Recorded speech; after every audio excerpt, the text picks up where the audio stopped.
Hello, my name is Aadit Chakravarty, and I was a student of DPS Navi Mumbai, and in the 10th boards, I got 98.2%. Firstly, I would like to thank all the teachers at UT for their help and support. I was part of the test series organized by UT,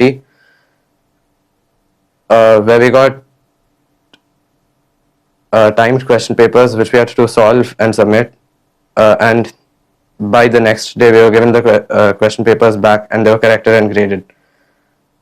These test series helped me realize where I was lacking, which parts I had to do better, and it helped me understand what kind of questions are uh, the most recurring in the boards.